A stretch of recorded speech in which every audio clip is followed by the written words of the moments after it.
మనకి సుదీర్ఘ ఆంధ్రప్రదేశ్ రాజకీయ చరిత్రలో బొత్స సత్యనారాయణ అంటే ఉమ్మడి ఆంధ్రప్రదేశ్లో కానీ ఇప్పుడు సేమ్ ఆంధ్రప్రదేశ్లో కానీ చాలా కీలకమైనటువంటి నాయకుడు. ఆయన ఏం మాట్లాడుతున్నాడో చూద్దాం. ఒక సీనియర్ నాయకుడు మాట్లాడాల్సిన మాట్లాడుతున్నాడా, ఒక సారా వ్యాపారస్తుడు రాజకీయ నాయకుడైతే ఎలా ఉంటుందో మనం తెలుసుకుందాం. ఒక గజ దొంగ ఎలా మాట్లాడుతున్నాడో తెలుసుకోండి. ప్రజలందరూ కష్ట నష్టాల్లో వరదల్లో ఉండి నానాకు బాధపడతా ఉంటే ఈ బొత్స సత్యనారాయణ అనే గజ దొంగ విద్యాశాఖను అడ్డం పెట్టుకుని వేల కోట్లు లూటీ చేసిన లఫూట్గాడు వీడు ఏం మాట్లాడుతున్నాయనండి. ఇప్పుడు దీనికి ఎందుకెంత బాధేస్తుందంటే ప్రజలు వరదల్లో కొట్టుకొని పోయి విలవిలలాడుతుంటే వీడు చేసే శుద్ర రాజకీయాలు ఈ సారా వ్యాపారస్తుడు వీడు ప్రభుత్వాన్ని అడ్డం పెట్టుకొని 10,000 కోట్లు లూటీ చేసిన లఫూట్గాడు ఈడా మాట్లాడేదా? ఏనండి ఏం మాట్లాడుతున్నారు? ఆ పేరు చెప్పండి. దురదృష్టం ఒక రిలీఫ్ క్యాంప్ కూడా పెట్టకుండా ఇవాళ ఉన్నాయంటే ఏంటిది? ముందుగా మనం చూసుకొని ఎక్కడెక్కడైతే మరి లోతట్టు ప్రాంతాలు ఉన్నాయో, ఎక్కడైతే ముంపు గురవుతున్న ప్రాంతాలు వస్తున్నాయో ఆ ప్రాంతంలో ఎక్కడైతే అప్లాంట్స్ ఉన్నాయో, పక్క బిల్డింగ్లు ఎక్కడైతే ఉన్నాయో ఆ ప్రదేశాలకు అందరినీ ఎఫెక్ట్ చేసి అక్కడ పెట్టించి ఆ తర్వాత వాటర్ ఇలాంటి అయిన తర్వాత మళ్ళీ తీసుకొచ్చి వాళ్ళకి చేర్చడం అనేది ఆనవాయితీకి వస్తున్న ప్రోటోకాల్. అది ఎస్ఓపి. ఇన్నరగా ఈ పెద్ద మనిషి మాట్లాడుతున్నారు.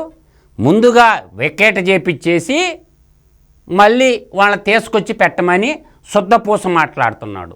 అర్ధరాత్రి ప్రళయం వచ్చేది ఎవరికన్నా తెలుస్తుందా?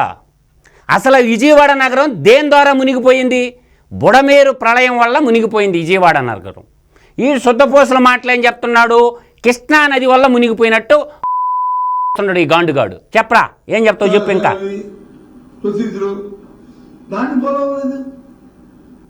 ఆ కార్యక్రమం చేయలేదు.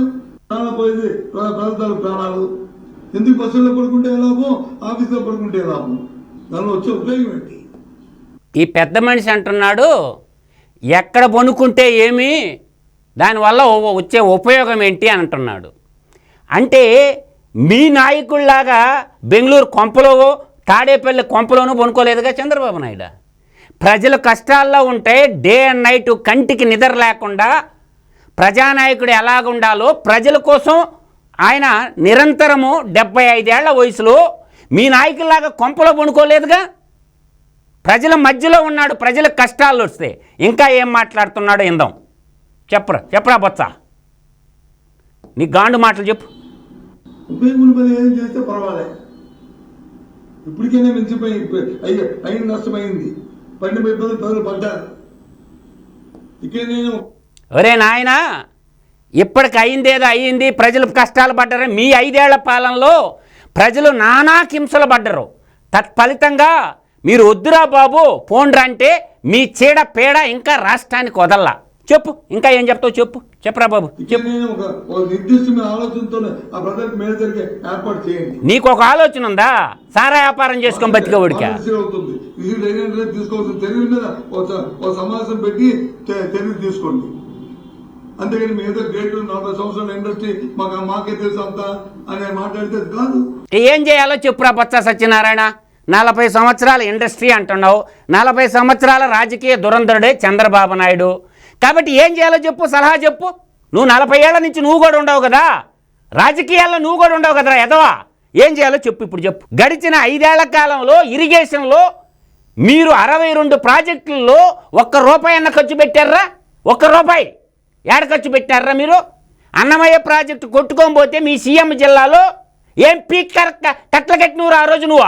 మనుషులు 40 కుటుంబాలు చనిపోతే జల సమాధి అయిపోతే ఏం పీరికి కట్ల కట్టినవారు ఆ రోజు? నోరు ఏడ పెట్టుకున్నావు? మూసీ నదిలో పెట్టుకున్నావా, బుడమేరులో పెట్టుకున్నావా? ఈ బుడమేరుకి ఏమన్నా రూపాయి కేటాయించినారా మీ ఇరిగేషన్ మంత్రులు, నీ ముఖ్యమంత్రి? నువ్వు దోచుకొనే సరిపోయా. దాదాపుగా ఎడ్యుకేషన్ శాఖలో నువ్వు దోచింది ఎంత, అదంతా తిరిగి ఇచ్చేయరా నాయన. వరదలో ప్రజలకు ఉపయోగపడుద్ది. మాట్లాడి ఇంకా ఏం మాట్లాడతావు చూద్దాం. నువ్వేమేం పుడింగ్ మాటలు మాట్లాడతావు.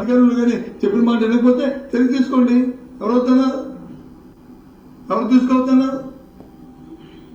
ఎవరు అడ్డుపెట్టి అధికారులు చెప్పిన మాట వినకపోతే చర్యలు తీసుకోమంటండి ఈ మగోడు. అవునరా, మీరు చెప్పిన మాట విని ఈరోజు బొంబాయి పోయి హీరోయిన్ని తెచ్చి ఈటీపీఎస్లో దాపెట్టి ఆ అధికారులంతా మీకు ఊడిగించేశారు కదా మీ నాయకుడికి మీకు, అంటే వాళ్ళ మీద చర్యలు తీసుకోమని చెప్తున్నాడు. అంటే అధికారులు మాట వినకపోతే చర్యలు తీసుకోండి, కఠినంగా శిక్షించండి అని చెప్తున్నాడు. ఓకే, తీసుకుంటారు, ఇబ్బంది ఏమి లేదు, తొందరపడబాకు, నీ దాకా కూడా వస్తుంది. తప్పు చేసిన అధికారి కానీ లేకపోతే అసత్వం వహించిన అధికారి కానీ లేకపోతే ఇలాంటి మానవతా తక్కువ లేకుండా ప్రవర్తించిన ఏ వ్యక్తులైనా అది అధికారి అయినా అనధికారి అయినా. మానవతా దృక్పథం పెద్ద పెద్ద మాట్లాడుతున్నావు కదా బొత్స సత్యనారాయణ, మీ దగ్గర ఉందిరా మానవతా దృక్పథం? ఒకసారి ఆలోచించు, మీ దగ్గర ఉందిరా మానవతా దృక్పథం? పార్టీ ఫండ్ రూపంలో 328 కోట్ల రూపాయలు మీ నాయకుడు కంపెనీల కాడ నాకేసిండ్రా. ఆ 328 కోట్ల రూపాయలు కంపెనీల రాజకీయాన్ని అడ్డం పెట్టుకొని ఎలక్ట్రల్ బాండ్ల రూపంలో 328 కోట్ల రూపాయలు మీ నాయకుడు లాగేసిండు. ఇవాళ డబ్బులు ఇవ్వండిరా, ఇవ్వండి, మీరు దోచేసిన డబ్బు మొత్తం ఇవ్వండి తిరిగి ప్రజలకి, మొత్తం చేసేద్దాము. రాష్ట్రాన్ని అప్పులు కుప్పగా మార్చేసి ప్రజల్ని ఏమార్చి సంక్షేమ పథకాల మాటున దోపిడీ చేసేసి 9,74,000 కోట్ల రూపాయల అప్పులు కుప్ప చేసింది నువ్వు కాదు, నీ ఆధ్వర్యంలో కాదు. నీ దాకా వస్తున్న తొందరపడబాకు, చెప్పు ఇంకా ఏం మాట్లాడుతావు? అంతకుముందు ఒకసారి అలాగే చంద్రబాబు నాయుడు గారు తాలూకా ఇంటి మీదకి వచ్చి వాటర్ వస్తే ఇక్కడ ఈ పడవతో వచ్చి ఇక్కడ వచ్చి ఆపించి ఈ వాటర్ డైవర్ట్ చేసి ముంచే ప్రయత్నం ఇప్పుడు చేశారండి, ఇప్పుడు చేశారు. అరే బొత్స సత్యనారాయణ, నువ్వు తెలిసి మాట్లాడుతుండవో తెలియక మాట్లాడుతుండవో కానీ కృష్ణానది వరదల వల్ల విజయవాడ మునగలేదురా అయ్యా. బుడమేరు పొంగటం వల్ల తెలంగాణలో ఖమ్మం జిల్లాలో 30 చెరువులు తెగి బుడమేరు మీద పడితే దాని కెపాసిటీ వచ్చి 10,500 క్యూసిక్లే ఉంటే 45,000 క్యూసిక్లు వరద జలాలు వస్తే విజయవాడ మునిగిందిరా. ఈ మాత్రం తెలియలేనటువంటి తింగరోడా నువ్వు అబ్బా దబ్బా జబ్బా మాట్లాడబాకు. నీతో మాట్లాడేదానికంటే పశువుతో మాట్లాడటం మేలు. ఇంకా మాట్లాడు, ఏం మాట్లాడుతావు? దీనికి అంతటికీ మేజర్గా కారణం ఏంటంటే ఏదైతే మనం ఉన్న ఎగురున్న ప్రాజెక్టు ఆ రోజు మనకి ఇన్ఫర్మేషన్ వచ్చినట్టునే ప్రభుత్వానికి ఇంత వర్షపాతం అవ్వబోతుంది అని తెలియజేసిన వెంటనే దాన్ని నమ్మి ఆ మన పైన ఎగువనున్న ప్రాజెక్టులు ఏవైతే ఉన్నాయో. ఒరే తింగరోడా, నిన్ను అనేది ఎందుకే, ఎగువనున్న ప్రాజెక్టుల వల్ల ప్రాబ్లం లేదు. అరే నువ్వు టీఎంసీకి క్యూసిక్లకి తేడా తెలియనోడు నువ్వు మాట్లాడితే ఎట్రా? టీఎంసీ అంటే ఎంత చెప్పు టీఎంసీ అంటే ఎంతో? పైన ఉన్నటువంటి శ్రీశైలం ప్రాజెక్టు వల్ల కానీ నాగార్జున సాగర్ డ్యాము వల్ల కానీ పులిచింతల వల్ల కానీ వచ్చిన ప్రాబ్లం కాదురా, తెలుసుకోరా. వచ్చిన సమస్య ఏంటంటే సమస్యల్లా బుడమేరు వల్ల వచ్చిన సమస్య విజయవాడ మునగటానికి, కృష్ణానది వల్ల సమస్య రాలేదు. ఆ విషయ పరిజ్ఞానం లేని అంకుర పక్షి అంటారా నిన్ను. అంటే ఎక్కడ వచ్చింది సమస్య వచ్చింది బుడమేరులో రూపాయి ఖర్చు పెట్టకుండా తట్టడ మట్టి పని చేయకుండా మీరు పోతే ప్రభుత్వం వచ్చి 85 రోజులు కాలేదు. ఆపత్కాలంలో ప్రజలకు అండదండగా ఉండాలి పెడితే ఈ పెద్ద మాట్లాడేది కృష్ణానది వల్ల వచ్చిన సమస్య కాదు బొత్స సత్యనారాయణ. తెలుసుకోరా నాయన సబ్జెక్టు ముందు. నీకు ఎట్లా ఓట్లేసి గెలిపిస్తారా విజయనగరం ప్రజలు?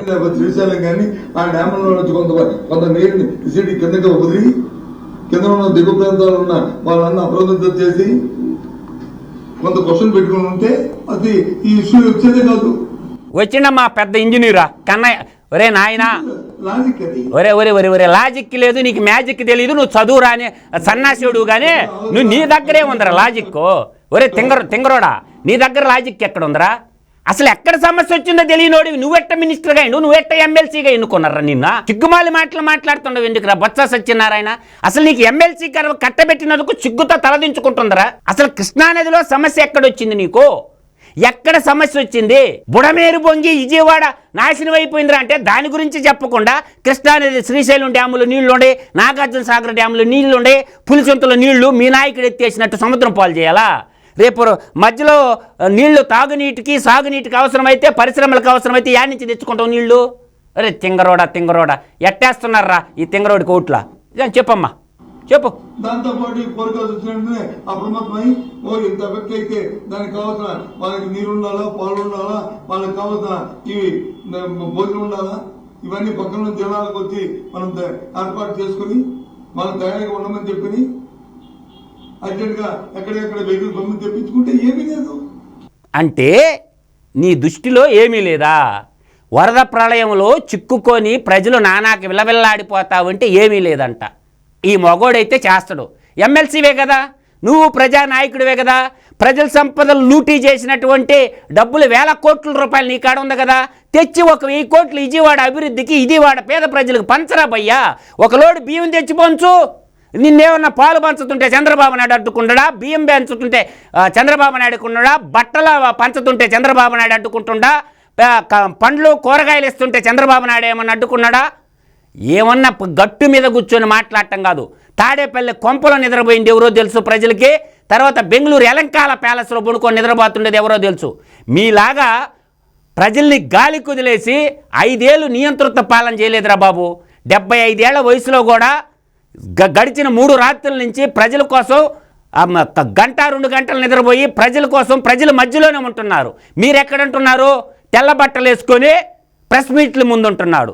మీ నాయకుడు వచ్చిపోతే 5 నిమిషాలు ఉండలేకపోయాడు. ఫోటోలకి పోజులు ఇచ్చిపోయింది మీ నాయకుడా చంద్రబాబు నాయుడు గారా? సిగ్గుండాల బొత్స సత్యనారాయణ నీలాంటి సీనియర్ పొలిటీషియన్ లీడర్ మాట్లాడటం. నీవు దోచుకున్న 2500 కోట్ల ప్రజాధనాన్ని త్వరలో కక్కించబోతుంది ఈడీ, సిబిఐ నీ దాకా రాబోతుంది. దానికి సమాధానం చెప్పడానికి సిద్ధంగా ఉండు. వరదలో బురద రాజకీయం చేయటం మానుకోండి నాయన మీ యువజన శ్రామిక రైతు పార్టీ నాయకులని మాత్రం నేను గట్టిగా చెప్తున్నా బొత్స సత్యనారాయణకి.